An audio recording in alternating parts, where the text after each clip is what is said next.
waxoon naa leen Dame Dieng moom moo nara sonal Pastef ak Sonko te effectivement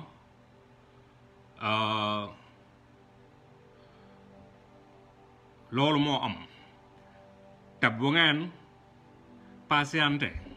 fekk élection yi ñu jëm mooy local yi ak présidentielle yi ñëw 2024 Dame Dieng dina tas Pastef man maa leen ko wax bàyyi leen ci xel bu baax dina publier lu doy waar chaque jour ci Sonko lay yendu ci lay xëy parce que moom Macky Sall da koo jox xaalis bu bari la ko Macky Sall jox pas seulement financement bi ñuy financer presse bi chaque année ay milliards la mais moom personnellement ay centaines de millions lañ ko jox Macky Sall aussi may na ko kër fële ci Saly ok Dame Dieng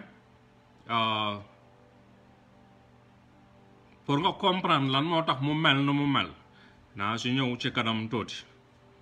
mais li ko may sens mooy il s'affiche pas trop quoi kenn du ko gis trop doo ko gis ñi xam vie privée bariwul mais man am na lu ma ci xam te bi mooy première partie bi après dinaa defaat live semaine prochaine continuer deuxième partie bi après ma defaat live beneen semaine troisième partie bi 22 parties la ok Dame Dieng moom mooy taw papam mais ñu bari dañu wax ne mooy taawu yaayam aussi mais du taawu yaayam mu ngi tudd Maguette papam mu ngi tudd Mamadou Dieng mécanicien la woon mu ngi dëkk Thiès ñoom ñu ngi dëkk angle Serigne Fallou Thiès foofu lañ dëkk angle Serigne Fallou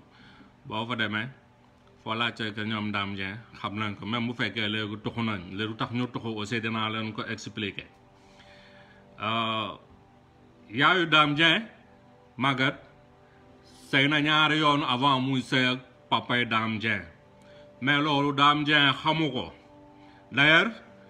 Dame Dieng am na grande sœur boo xam ne moom mooy taawu yaayam mais première jëkkëru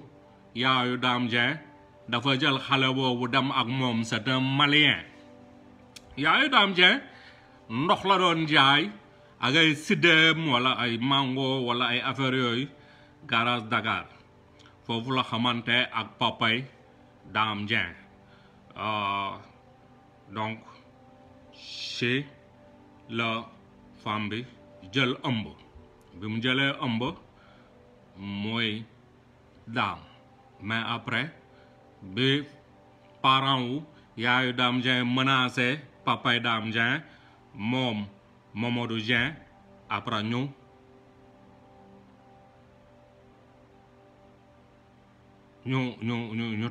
takk sëy bi quoi balaa Dame Dieng du juddu donc bon c'est un doom biral quoi léegi ci biir loolu Dame a vécu dans une famille très pauvreté ci loolu la juddoo ci loolu la yaroo daan nañ xëy duñu mën a sa teg cin bu ñu toggee moo tax waa ji xaalis da ko tiital Dame Dieng am na 3 petits frères ak 2 sœurs benn petit frère bi mu ngi tudd Ibrahima Dieng góor jigéen la en 2013 mus nañ ko accusé affaire góor jigéen ba ñu yóbbu ko gendarmerie ba mu génn Thiès dem Gambie nekk fa ay quelques mois après mu ñibbi si waat affaire Ibrahima Dieng dinaa ci dellu si waat ci biir sœurs yi am na ñaari sœurs yi kenn ki Awa Dieng la tudd kenn ki Mami Dieng la tudd naa leen expliquer tuuti ci affaire Awa Dieng ak Mami Dieng ci kanam xam nga avec le temps papay Dame Dieng Mamadou Dieng mu takk takk deuxième fois parce que yaayu Dame Dieng du sëykat du woon sëy du toppatoo jëkkëram ci biir loolu papay Dame Dieng mer xam naa takk deuxième femme bi mu takkee deuxième femme affaire bi metti Maguette yaayu Maguette la tudd yaayu Dame Dieng trop chaque jour dafay xuloo ak ko épouse am c'est-à-dire wujjam ci biir kër gi mais dañuy xeex ak yooyu en 2010 loolu yàggul quoi ay 11 ans la ci gannaaw yaayu Dame Dieng ak wujjam tantay Dame Dieng ñu xeex bu metti wujjo bi maatu ko ci noppu góos bi bu ngeen xoolee yaayu Dame Dieng bu ngeen ko gisee noppu góos bi dafa daggane quoi wala même mu daggul tamit sëñ bi mu ngi foofu ba léegi ci biir loolu yaayu Dame Dieng tàngal diwlin ba mu tàng sotti ko épouse bi ñu arrêté ko dañ ko arrêté ñu juge ko ñu tëj ko ñu emprisonné nañ yaayu Dame Dieng pendant 2 ans presque parce que da doon rey ko épouse bi quoi léegi nag bi mu duggee kaso ba génn mu ñibbisi si kër bi mais waa koñ bi yëpp génn ci ay mbiram ñu bàyyi ko complètement nit ñi di ko xoolee bët ñii di ko joxoñ affaire boobu nag ronger cœur bi quoi da koo metti parce que salaatul faatiha billahi wal kitaab bi xam nga lu mu def dafa empoisonné jëkkëram loolu bu ngeen demee angle Sëñ Fallou Thiès ñëpp a xam loolu ne yaayu Dame Dieng moo rey Mamadou Dieng papay Dame Dieng moo ko rey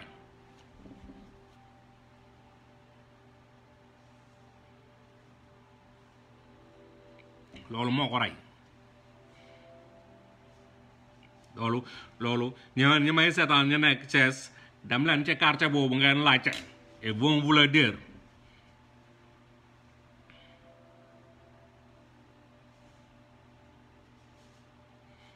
léegi nag ku juddoo ci genre famille boobu ku sa ndey mel noonu yow nga ne da ngay lëmbee Sénégal yow nga ne da ngay tas Sénégal tuuti nga sa waay loolu tuuti nga trop pour tas Sénégal Sonko da nga koy bàyyi par la force après dinaa ñëw ci kanam pour wax leen que leeral bientôt dafay fermer leeral day tëj day daanu force man maa leen ko wax lu tax parce que leeral dañoo Dame Dieng dafa xarañ ci informatique mais lu mu xarañ ci informatique ñoo ko gën a xarañ ci informatique Dame dafa monté benn logiciel ci back end site bi mooy fi muy administrer site bi léegi article bu mu bind lien bi dafay am code bu mu àndal boo xamante ne képp ku visiter leeral.net boo cliquer ci article nga xam article bu mu mënta doon boo ci cliquer automatiquement dafay jël say données téléphone wala sa ordinateur lépp lu nekk ci sa téléphone lépp lu nekk ci sa ordinateur Dame Dieng da koy récupérer loolu bokk na ci lu tax mu mën a am accès ci yenn information yu bari ak li ko gouvernement bi di jox aussi mu koy utiliser pour di toroxal opposants yi donc je vous demande ngeen moytu leeral même bu ngeen demee ci site bi mën ngeen xool ne rek titre yi quoi ak photo yi mais bu leen cliquer ci benn lien parce que ku cliquer ci lien bi rek moo may say données jël nañ ko du ma fa sa dugg bi ma ko yëgee ba léegi du ma fa sa dugg te loolu ki ma ko wax leeral lay liggéeyee te effectivement dëgg la du fen parce que leeral la doon liggéeyee parce que Dame fayu ko quoi mu bàyyi mu dem mu mer mu ne ma grand leer Dame lii ak nii lay def leeral mu ne ma amul benn nit boo xam ne embauché nañ ko leeral lépp ñëpp stage lañ lay jël nga liggéey fa ay mois après mu ne la voilà léegi da ngay liggéey baaxul wala patati patata mu dàq la après embauché keneen te loolu yàgg na ko def xam nga Dame man dama koo xam Dame maa ko mu njëkk a may computer ordinateur portable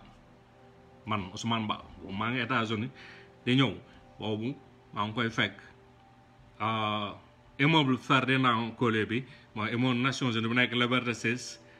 immeuble bu taxaloog moom foofu la Dame Dieng dëkkoon 2e étage la may wax ne Souleymane Jules Diop ancien ministre duma bàyyi ma fen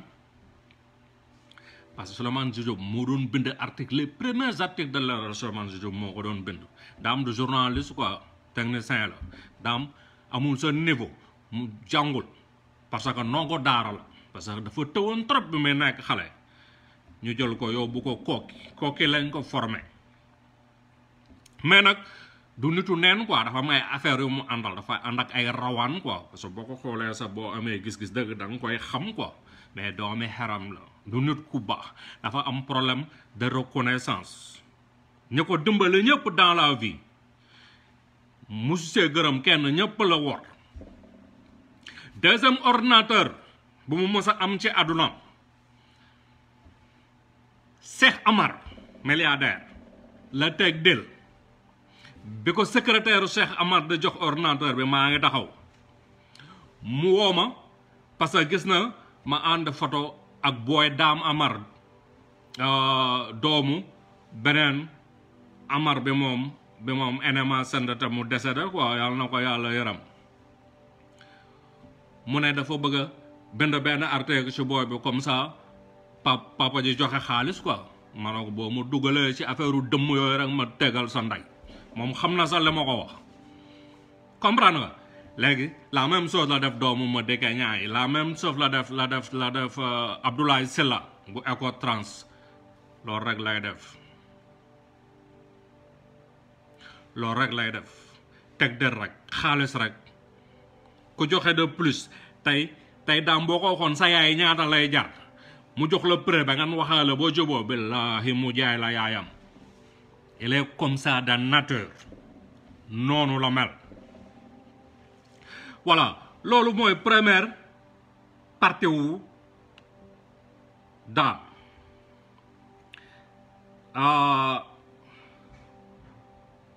ñu avance tuuti may leen ma une minute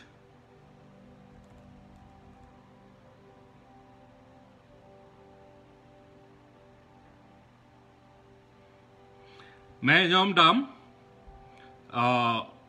quartier Grand Standing lañ dëkk en ce moment parce que jóge nañ angle Sëñ Fallou parce que xajatuñ fa woon fayayam ak sëram yi ak yooyu ñu ngi dëkk en ce moment quartier Grand Standing bu Thiès d'ailleurs am na ko mu xam dina dem tey fotol ma kër gi comme ça mu après ma publier leen ko quoi dafa am rakku Dame Dieng bu tudd Mami Dieng faram da ko ëmbaloon quoi bi ko far bi ëmbalee yaayu Dame Dieng déposé plainte parce que dafa am beneen waay bu doon jógee Dakar di dawal oto di ñëw pour di doxaan si Mami Dieng quoi te da daan may yaayu Mami Dieng yaayu Dame Dieng xaalis mais Mami Dieng bëggul kooku faram bi ñàkk xorom bi ne la ba ko quoi ça faram bi amul dara quoi ki xam nga yaayam da koo ñàkkal xorom kooku ëmbal ko bi mu ko ëmbalee Maguette yaayu Dame Dieng dem porte plainte après bi ñu demee devant le juge après ñu arrêté waaju quoi bi ñu arrêté waaji après ñu dem audience bi ñu demee devant le juge Mami Dieng jóg ne il y a pas eu de viol moom moo joxe boppam moom moo jox boppam faram parce que dañ ko doon waaj a forcé ci benn mariage noonu lañ libéré gaayam Mami Dieng ba tey jii nii jubóowul ak yaayu Dame Dieng parce que toujours daf koy wax ne yow yaa rey sama baay suñu papa yaa ko rey donc këral boobu entre ñoom ba tey nii jubóowuñ Dame Dieng pare gu ma ci yow damay doog a commencer rek je viens de démarrer damay doog a commencer quoi man duma ko ñuy manqué respect te yow war ngaa xam lool parce que bokk nga ci ñi ma xam man képp ku ma xam doo ma manqué respect barke salaatul fatiha sa photo rek ak tur rek mën naa la ci yàq ci minute te yow xam nga loolu ci man yow xam nga ko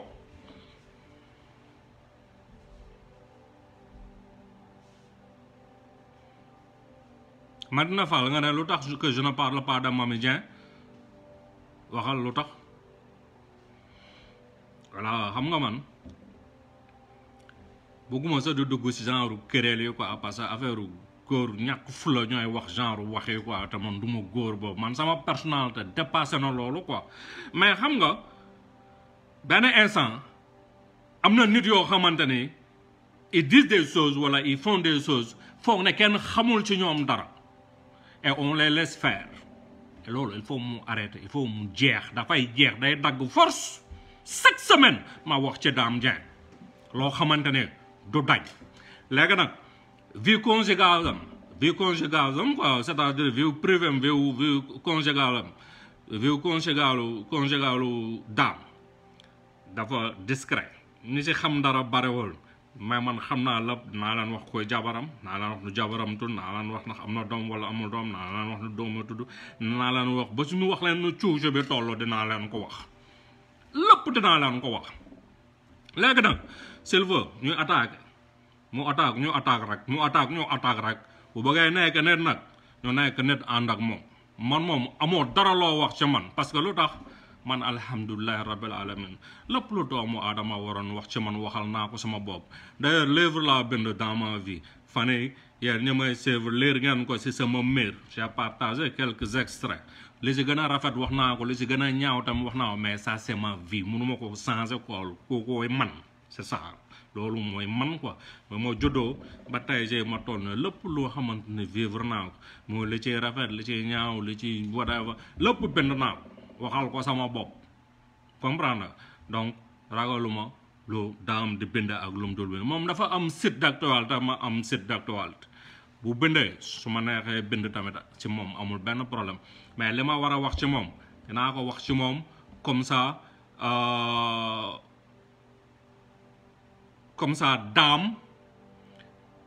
Dame xam ni que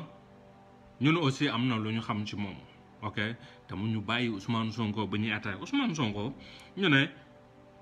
que Anna dafa divorce parce que Adji Sarr dafa wax ni Ousmane Sonko da koo wax nuisette couleur nuisette ba jabaram di sol xam nga communication arme de guerre la communication bu jaar yoon ku mën wax ku mën a communiquer ku comprendre ak maîtriser outil de communication yi ak communication ku maîtriser dëgg mën naa tas réew te Dame loolu la maîtriser donc dama def benn live ne il prépare quelque chose pour attaquer Sonko le lendemain temps def benn vidéo sur Leral TV ci internet bi le disponible déposé na licence mais ba léegi joxaguñ ko quoi pour mu mun a am télé comme Youssou Ndour d'ailleurs système informatique TFM yëpp moom moo ko yor quoi il est très ami avec Youssou Ndour Sénégal doomu xaram yëpp ay xarit lañ ils se connaissent xam nga nit bu intelligent nga yor sa xel di xalaat di analyser war ngaa xam ne nuisette ñaari couleur la jigéen yëpp de sol très rarement ngay gis beneen couleur muy rouge wala noir rouge la wala noir ok donc ils ont utilisé ce système de com pour wax ni waxloo Adji Sarr que Sonko nee na ko jabaram nuisette bu rouge la yor 99% des femmes am nañ nuisette bu rouge ku amul nuisette bu rouge léegi nag bu fekkee yow jigéen nga ñooy la sa jëkkër moo wax ne nuisette bu rouge ngay gën a sol boo intelligent war da ngay foog na sa jëkkër moo wax loolu fekk sa jëkkër waxul loolu parce que ñëpp am jigéen ñëpp am presque nuisette bu ñuul ok et puis Anna bu tasee ak Sonko wala mu ñibbi kër yaayam mais où est le problème jigéen yi tas du jeex sëy ak divorce ñoo ànd comprendre man tas naa plusieurs fois où est le problème parce que aussi nit ki boo mënul ànd ak moom nga bàyyi ko mu dem ku la gën yow jël ko peut-être yow yàlla may la keneen ku ko gën wala koo xamante ne li nga bëgg ci jigéen ci kooku nga koy fekk ñaari nit bu ñu mënul ànd rek dañuy séparé wu parce que sinon ci problème la ñuy dëkk chaque jour te problème ci ay bopp ça t'empêche d'avancer da lay tere avancer dans la vie quoi stress bu bëri baaxul ci nit da lay bloqué complètement day ub sa te bu la bloqué dootoo actif c'est-à-dire dootoo mun a actif positivement dootoo am énergie bu positif léegi nag sa productivité c'est-à-dire sa productivité day wàññeeku te sa productivité bu wàññeekoo sa wërsëg wàññeeku parce que bu fekkee da nga bëri ay problème ba munoo jóg sa dox ah am na nu muy demee ci angle bi rek ngay taxaw quoi et léegi nga dem fi nit ñi di jënd ndox nekk non doo dem parce que tellement say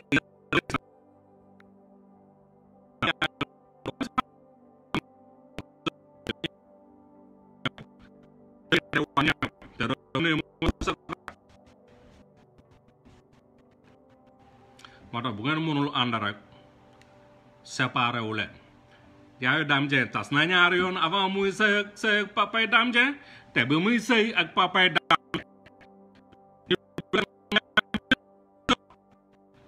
fay plus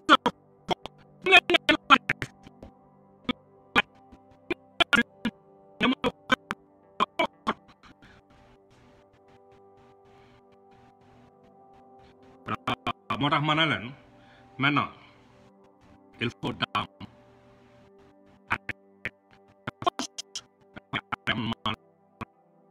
ay fan ay yàlla jaay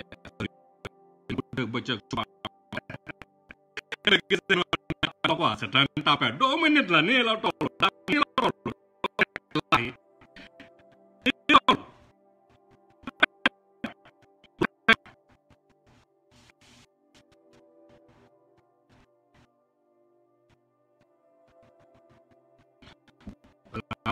wala amoon